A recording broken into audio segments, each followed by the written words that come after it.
안녕하십니까. 도곡 정보문화도서관 단골손님 김민식입니다. 안녕하셨습니까.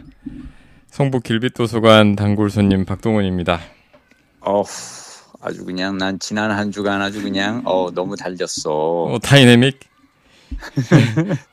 응? 어딜 달리셨어요? 자전거로 엄청 달렸어요. 이런 부러움 또, 이 부러움.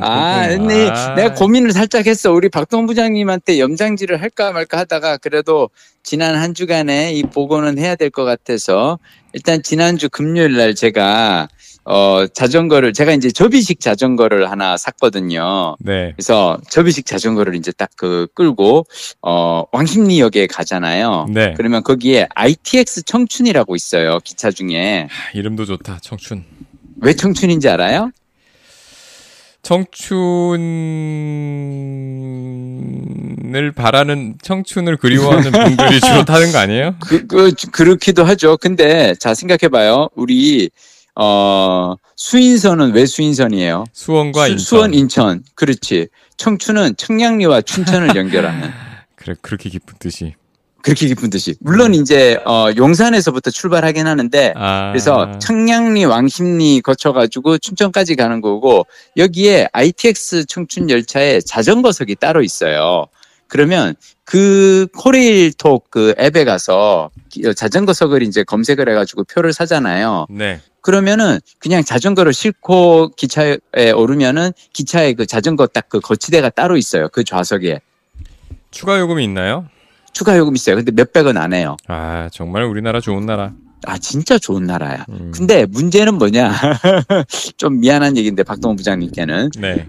주말에는 난리 나요. 이거 그 자전거석 그 예매 경쟁이 아마 방탄 콘서트 클릭 못지 않을 거야. 왜냐하면 많은 사람들이 주말에다 자전거 그게 싫고 이제 여행 가려고 하니까.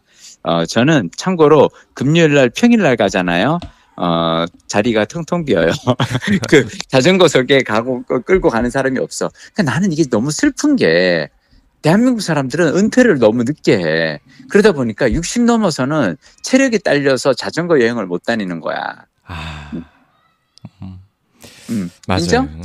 인정? 인정. 그래서 내가 이제 그 가평역까지만 딱 갔어요. 일단 자전거 딱 내리고. 그래서 가평역에서 내가 원래는 이제 막 서울에서부터 막 그 춘천까지 막 당일로 달려갔다가 그날 오후 정도에 이제 춘천에서 돌아오는 것만 기차 싣고 막 그랬거든요. 네. 자, 이런 식으로 다니면 문제가 하나 있어요. 뭐냐면 가서 뭘 제대로 못 봐. 가느라 지쳐가지고. 그러니까 사실은 춘천의 그 의암호에 있는 스카이워크라든지 막 좋은 곳들이 많은데 가느라 지쳐가지고 가서 정작 춘천을 이 풍광을 즐기질 못하거든요. 근데 가평에서 춘천까지는 자전거로 1시간 반이기 때문에 막 많이 다닐 수 있어. 그래서 가평역에 내려서 쭉 가는데 갑자기 플래카드가 붙어 있는 거예요. 자라섬 꽃 페스타. 보니까 그 자라섬에서 원래 재즈 페스티벌 하잖아요. 네. 그 섬에서 꽃 이렇게 막 갖고 놓고 꽃 페스타 하는 거예요. 자전거 끌고 가가지고. 자전거는 여행은 또 이게 좋잖아. 딱 바로 그냥 내키면은 훅 가면 되거든. 그렇지. 걸어서 가기에는 좀 걸려요.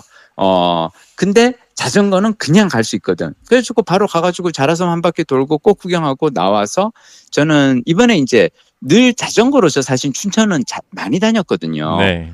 자, 늘 다닌 곳을 새로 갈 때는 어떻게 하냐면 인터넷에 검색을 한번 해봐요. 춘천 여행 명소. 혹시 내가 안 가본 데가 뜰 수 있어. 그랬더니 하나가 뜨더라고. 제이드 가든이라고 알아요? 아니요. 우리 또 이렇게 많이 다니시는 박동훈 부장님도 제이드 가든은 안 가보셨구나. 그러니까 가평 옆에 춘천 그 초입에 있는 데인데요. 쉽게 얘기하면 뭐냐면 야외 식물원이야. 근데 옥가든. 너무 예뻐. 옥정원. 제이드 가든, 옥정원. 중국에 있는 것 같다, 이름이. 근데 나는, 다 보고 나서는 왜 옥정원인지 알 것 같아. 왜. 보석처럼 반짝반짝 빛나는 공간이에요. 너무 예쁘게 잘 꾸며놓은 거야. 그래가지고, 물론 이제 이 제이드 가든이 또 좋은 건 뭐냐면, 그 북한강 자전거길 있잖아요. 네. 그러니까 춘천 가는 그 자전거길에서 딱 5분, 10분만 가면 돼요. 네. 그러니까 이를테면 다른 데들은 막 무슨 수목원이라든지 이런 데는 자전거 길에서 벗어나서 한참을 들어가야 되거든요. 그렇죠. 근데 경사도 여기는 있어요, 경사도. 그렇지, 경사도 있고. 근데 여기는 자전거 길에서 바로 딱 5분, 10분 자전거로 갈 수 있기 때문에 접근성이 아주 좋아. 그래서 한 1시간 쭉 둘러보고 그 구경하고 그리고 다시 와서 이제 춘천까지 쭉 가가지고 제가 그 춘천에 가면 춘천 MBC 옆에 춘천 상상마당이 있어요. 네네. 거기가 의암호 그 쫙 이렇게 그 전망이 되게 호수 전망이 되게 좋은 곳이거든. 네. 네, 거기에 가면 그 1층에 댄싱 카페인이라고 하는 이제 카페가 있어요. 거기에 참 이름들도 잘죠. 그죠? 그치. 댄싱 카페인.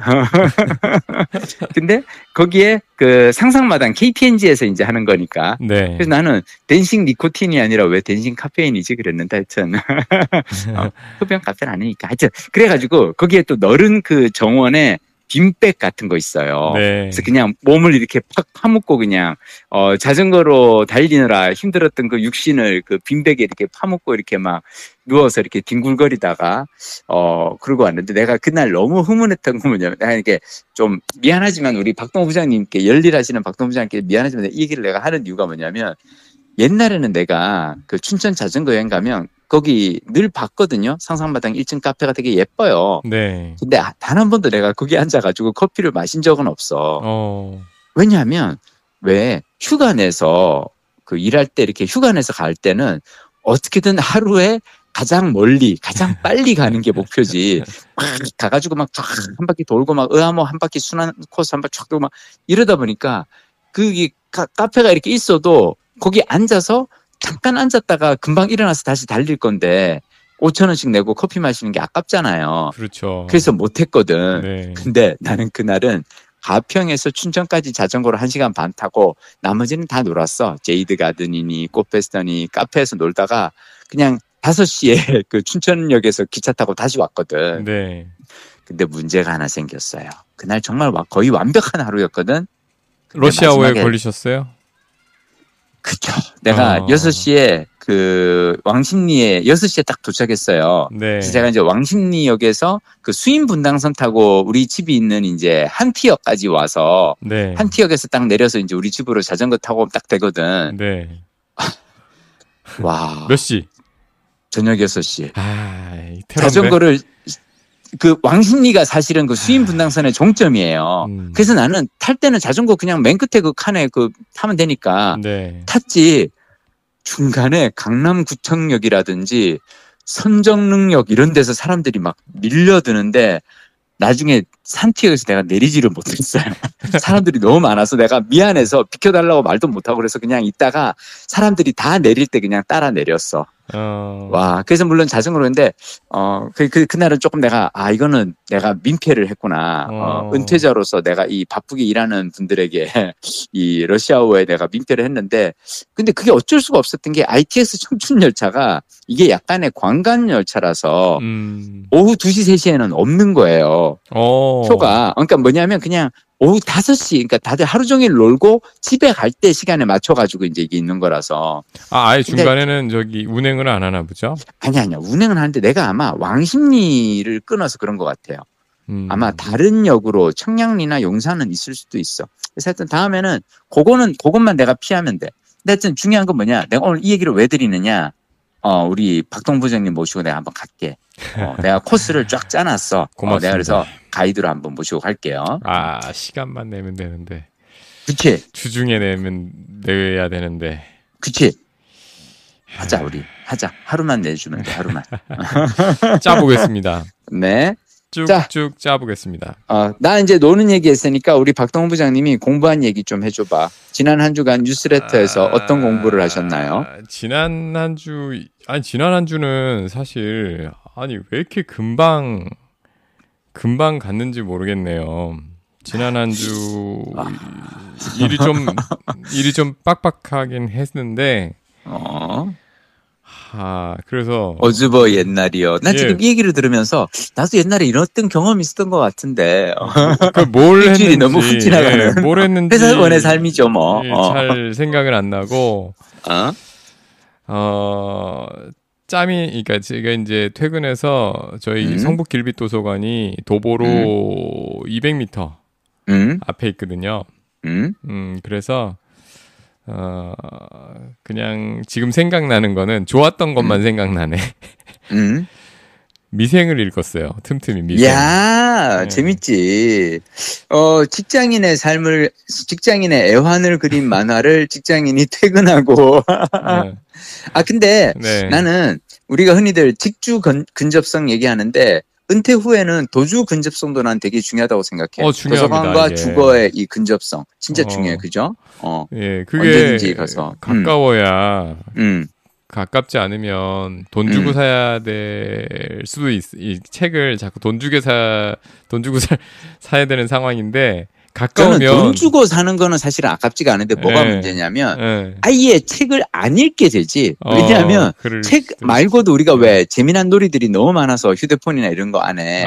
그래도 그렇죠. 도서관이 가까운 데 있으면은 왜 동기부여가 되잖아요. 되죠. 잠깐만 가가지고 뭘 이렇게 빌려오면 그러면은 뭐 다른 거 볼 시간에 그래도 책 한 장이라도 더 들춰보게 되거든. 자주 가게 되죠. 일단 자주 가게 되죠. 자주 그렇죠. 가게 되고 저희 식구들 4명의 카드를 이제 같이 이렇게 하면 야, 그러면 20권 아니야? 그렇죠. 저희 집에는 보니까 항상 길빛도서관과 그 성북구에서 상호대차한 책들이 거의 한 쌓여 있겠구만. 그냥 막 15권에서 20권 정도는 항상 집에 있으면서 근데 하지만 큰 민폐는 안 끼치는 게 회전이 굉장히 빨라요. 그렇지. 네, 자주 가니까. 그리고 저는 도서관에서 책 빌리는 거 가지고 우리가 민폐라고 얘기하지 맙시다. 그거는 절대 아니야. 그런데 단 만화책은 대여가 안 되기 때문에 미생은 가서 봐야 됩니다. 그렇구나. 근데 미생이 좋았던 이유. 미생을 우리가 드라마화된 미생은 잠깐 제가 14권까지 봤는데 저희 도서관에 14권까지밖에 없어요. 근데 이게 끝인가 모르겠네요. 근데 드라마화된 미생은 아마 9권까지였던 것 같아요. 요즘에 윤태호 작가가 여기저기 뭐 유튜브라든지 이런 매체 가끔 보이시거든요. 그래서 이거를 시즌 1 드라마화된 거를 끝내고 그 뒤에 거 부분, 그러니까 이 장그래가 그 계약직으로 일하다가 정규직이 되지 못하고 퇴사하는 시점이 이제 시즌 1의 끝이잖아요. 그래서 퇴사해서 그 오상식 과장, 그 다음에 그 위에 있던 대리, 이분들이 밖에 나와서 장그래까지 하고 또 위에 뭐 또 다른 분들에서 작은 오퍼상, 작은 회사, 무역회사를 차리는 거, 차리고, 그게 이제 고군분투하면서 그 작은 회사가 생존하는 요 과정. 요게 이제 14권까지예요. 보셨어요? 못 봤어요. 못 보셨군요. 네. 아니, 나는 미생은 앞부분은 봤어요. 네, 대부분은 이제 9권까지는 보셨을 거예요. 근데 이제 10권부터 14권까지 여기가 아마 시즌2로 분류되지 않을까 싶은데 요즘에 자주 보이시는 거 보니까 아마 요즘에 요거를 끝내셨는지 그래서 제가 본 데가 아마 최근까지 완간하셨는지 아니면 뭐 그거는 잘 제가 거기까지는 신경 쓰고 못 봤는데 어쨌든 제가 이번에 본 10권에서 14권은 그 계약직에서 정규직이 되지 못하고 원 인터내셔널을 나온 그 장그래 그리고 그 위에 이제 사수, 그 다음에 상사였던 오상식 부장, 뭐 과장 이런 분들 나와가지고 작은 오파상 차려서 고군분투하는 얘기, 이 부분입니다. 참 역시 재밌더라고요. 흡입력 있고, 예, 그래서 도서관 문 닫는 9시까지 예, 저녁 먹고 후딱 뛰어가서 또 그 한 30분 1시간씩 잘라서 다 봤어요. 여기서 또 제가 살짝 또 이렇게 또 재수없게 자랑질을 하자면 또 자랑질. 제가 또 윤태호 작가님과 또 살짝 또 이렇게 개인적 또 인연이 있어서 그 바쁜 분과 어떤 인연이? 이게 또 너무 재밌는 게요. 네. 옛날에, 이게 진짜 벌써 옛날이다.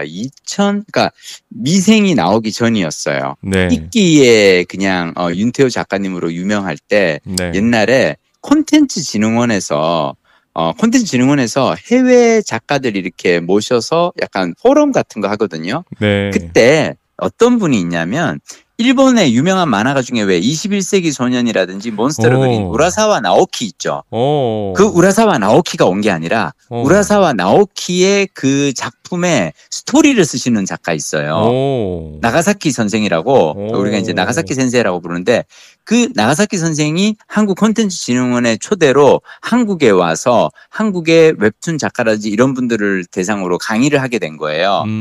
근데 그 나가사키 선생이 그 콘진원에다가 뭐라 얘기를 했냐면 자기가 그냥 작가들 모아놓고 강의를 하는 건 별로 자기는 안 맞는 것 같다. 대신에 한국의 창작자 2명을 불러다 주면 그 두 사람들하고 대담을 하면서 한국은 어떻게 만들고 일본은 어떻게 만들고 이런 얘기를 하고 싶다.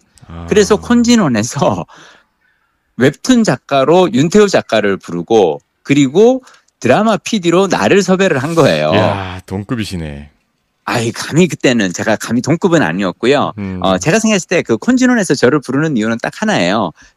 쉽게 섭외할 수 있으니까. 저는 콘진원에서 부르면은 진짜로 저는 콘진원에서 부르면 무조건 달려가거든요. 왜냐면 내가 콘진원에서 하는 강의를 많이 들으면서 많이 배웠어요.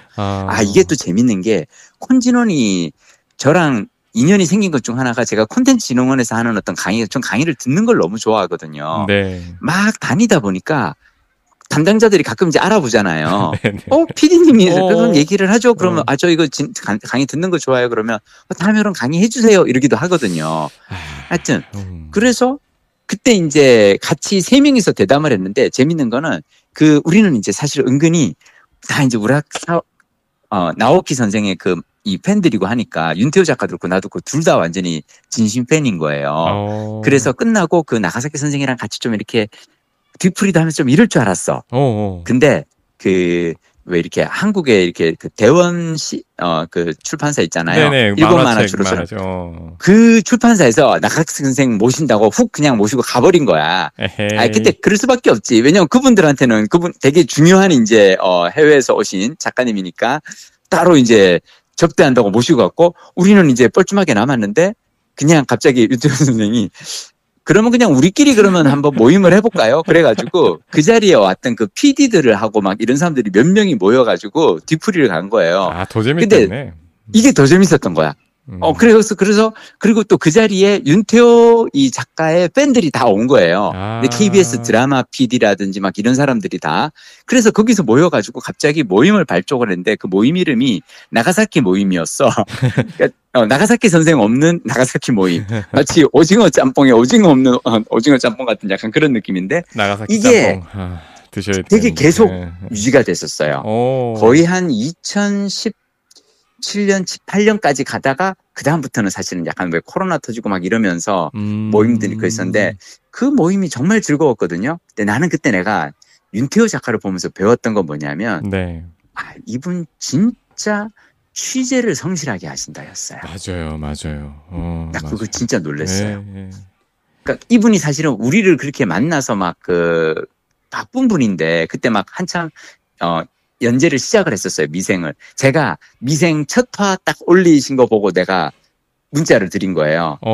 앞으로는 그때 왜 제가 참 이렇게 윤태호 작가님 만났을 때 윤태호 작가님이 저한테 사인을 해주셨는데 윤태호 작가님은 만화가다 보니까 사인을 할 때 자기 만화의 주인공 그림을 그려주세요. 만화가 사인 진짜 좋아요. 진짜 영광이야. 내 눈앞에서 그 얼굴이 촉촉촉촉 만들어지는 거야. 되게 빨리 그려요.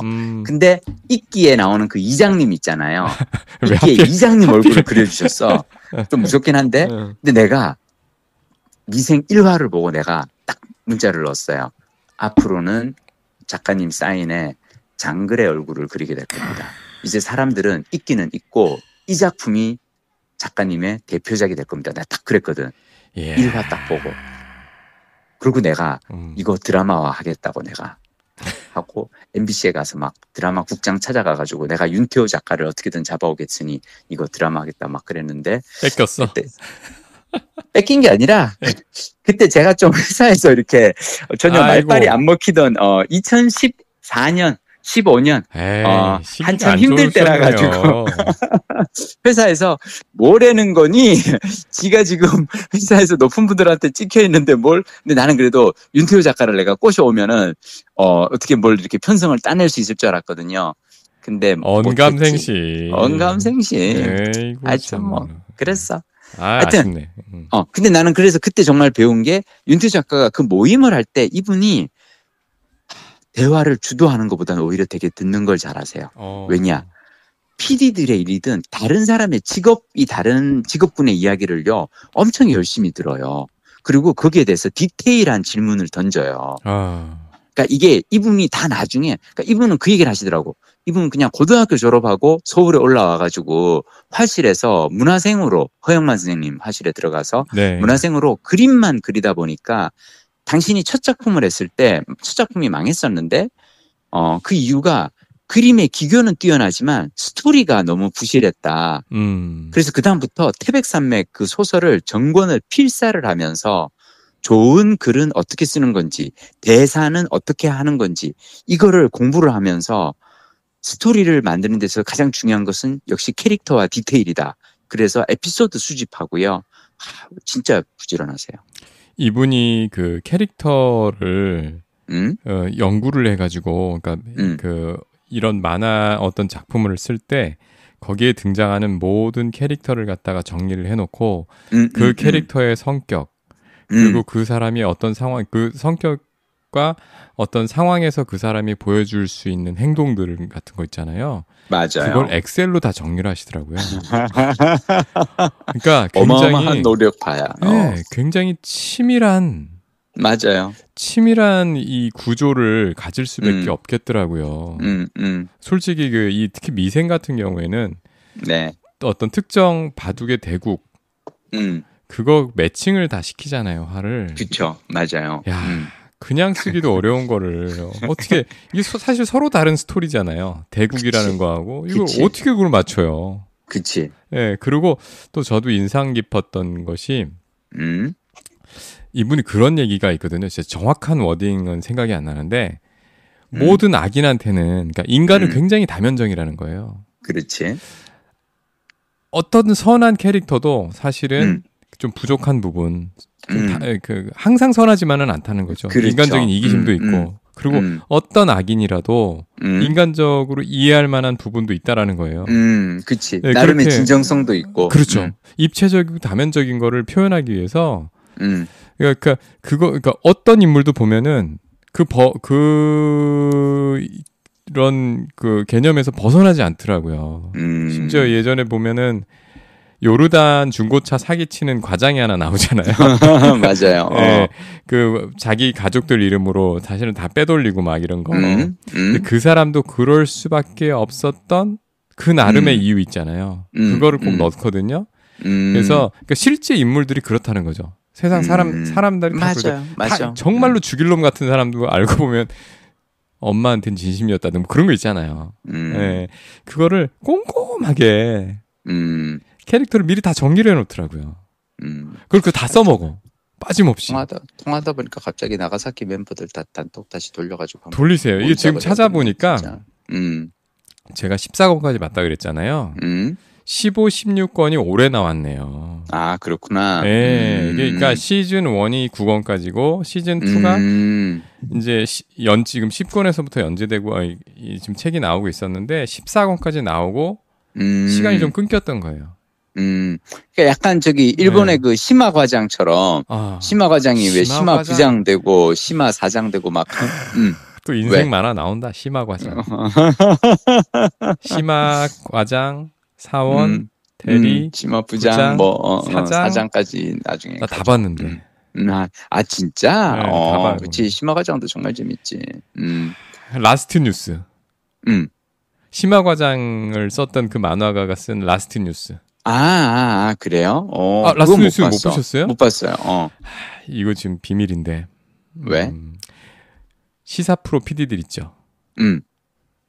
그 라스트 뉴스 또 기자들 중에 그거 보고서 그러니까 많은 참고를 했던 분들이 많은 걸로 저 알고 있어요. 라스트 뉴스. 그렇구나. 그게 그러니까 시사 프로 PD의 얘기일 거예요. 그러니까 뉴스 프로의 를 이제 만드는 기자 아니고 프로듀서.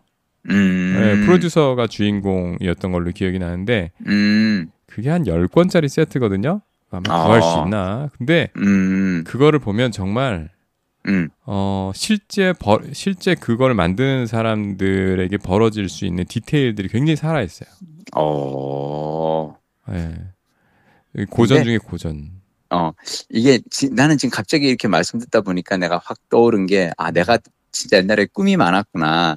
제가 사실은 일본어 회화 공부를 옛날에 이제 시작하게 된 계기가 뭐였냐면 네. 옛날에 예능 PD들은 일본 프로그램 되게 많이 봤어요. 모니터링하고 포맷 혹시 좀 괜찮은 거 있으면 좀 참고할까 했어.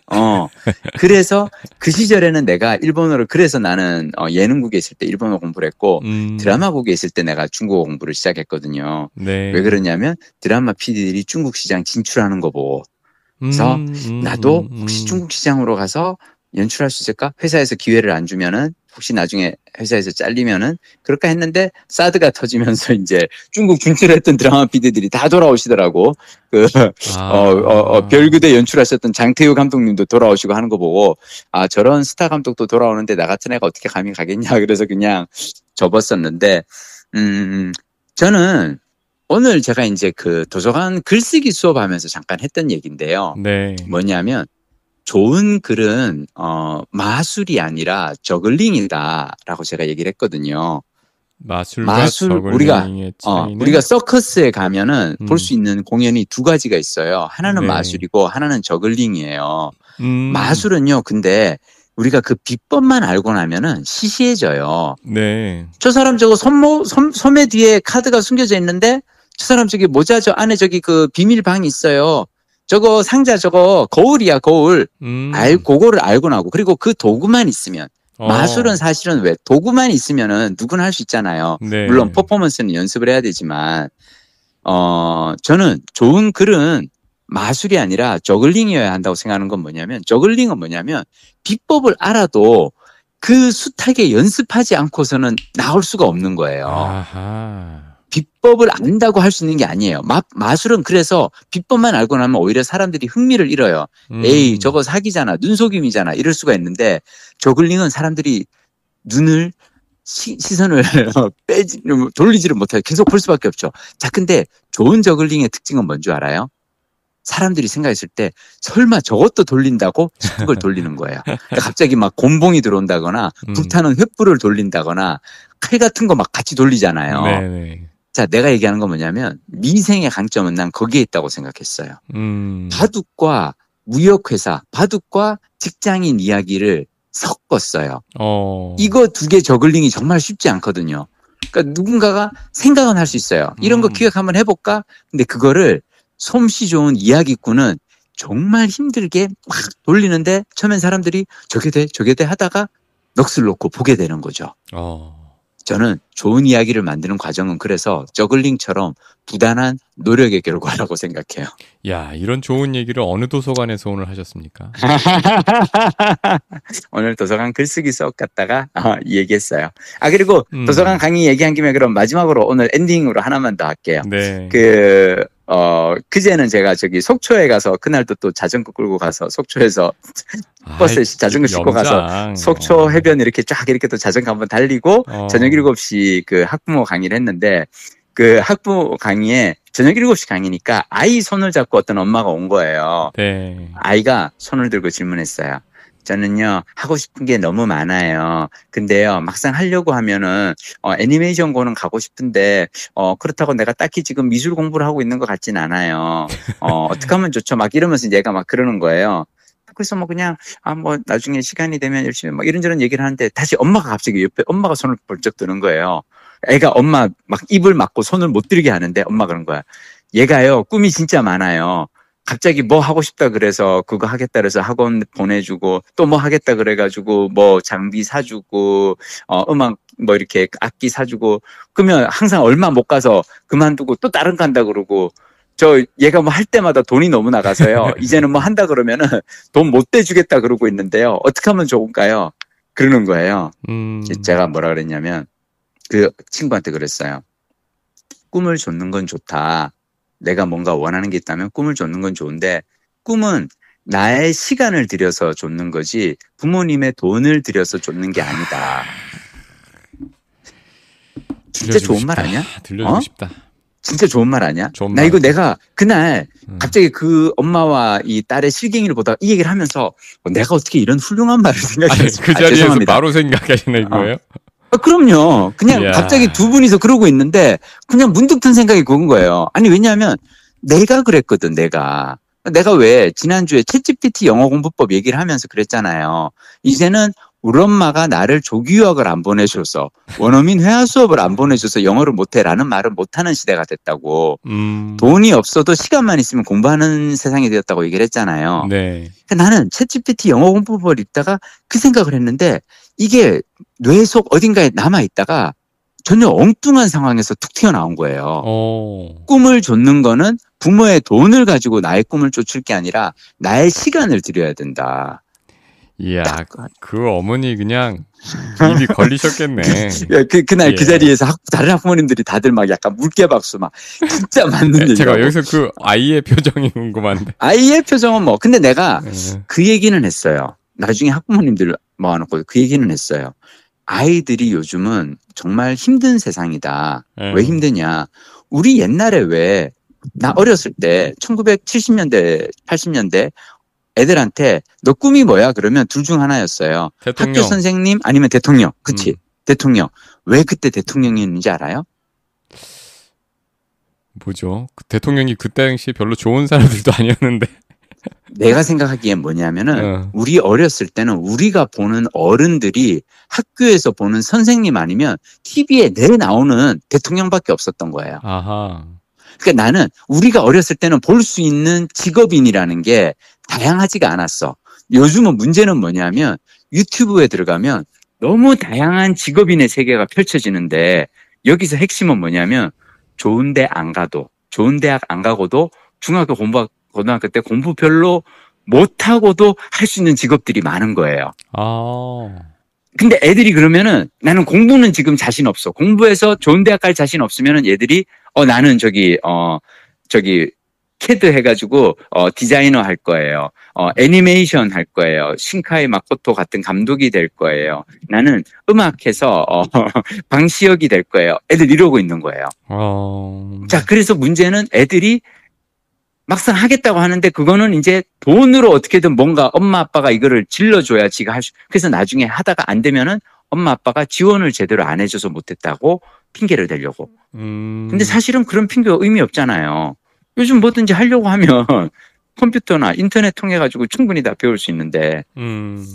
근데 저는 아이들이 그럴 수밖에 없는 게 꿈이 많아질 수밖에 없는 게 일단 학교에서 학업 경쟁이 너무 치열하고 그렇게 해서 좋은 대학 나온 주위의 어른들이 그닥 그렇게 행복하게 사는 것 같지도 않고 여러 가지 요인이 있는 것 같아요. 하여튼 야, 지금은 일주일 동안 춘천, 속초, 양양 다 돌았어요. 그리고 그때마다 항상 자전거를 끌고 다녔어. 버스에 실으면 되니까. 아유, 저 자전거 값 벌써 다 뽑으셨네요. 그런 것 같아요. 네. 라스트 뉴스가 워낙 오래된 책이라서 제가 옛날에 이거 있었는데 아마 이사하고 하면서 책 정리 확 할 때 다 팔았거든요. 시마 시리즈하고 요거하고. 소장까지 하고 계셨구나. 찐팬이네. 근데 이분 이노세 나오키. 이노세 나오키, 히로카네 켄시.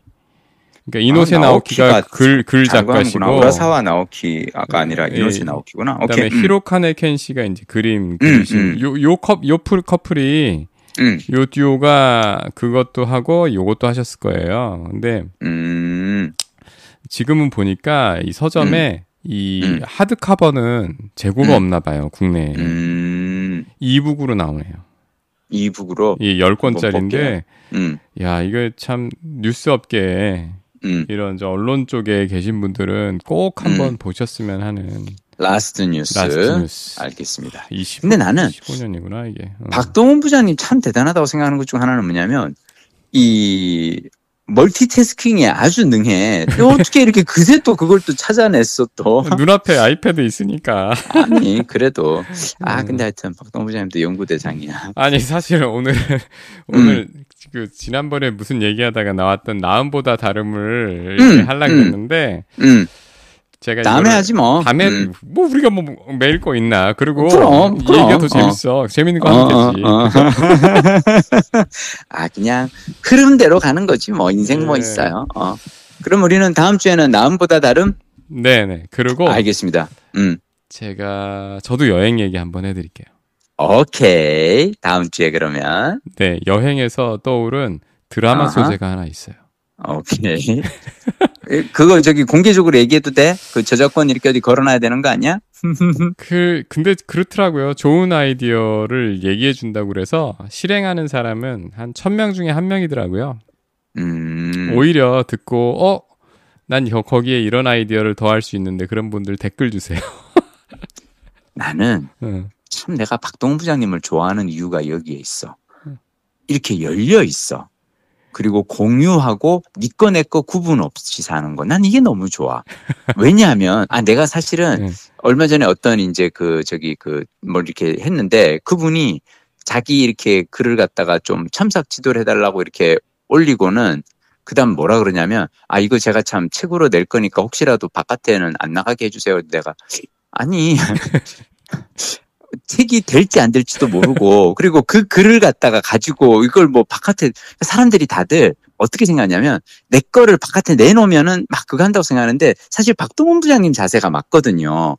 오히려 내 거는 좋은 그게 있으면 내놓으면은 그걸 가지고 그러니까 저 같은 경우 사실은 영어책 한 권 내어봤니까 블로그에 공짜 영어 스쿨을 1년 넘게 연재하면서 그 글들을 모았거든요. 네. 근데 그때 제가 영어책 한 권 내어봤니라는 책이 잘 됐던 이유 중 하나는 뭐냐면 블로그에 올리면 그거에 대해서 사람들이 댓글을 달고 그런데 저는 이럴 때는 어떻게 해야 될지 잘 모르겠어요.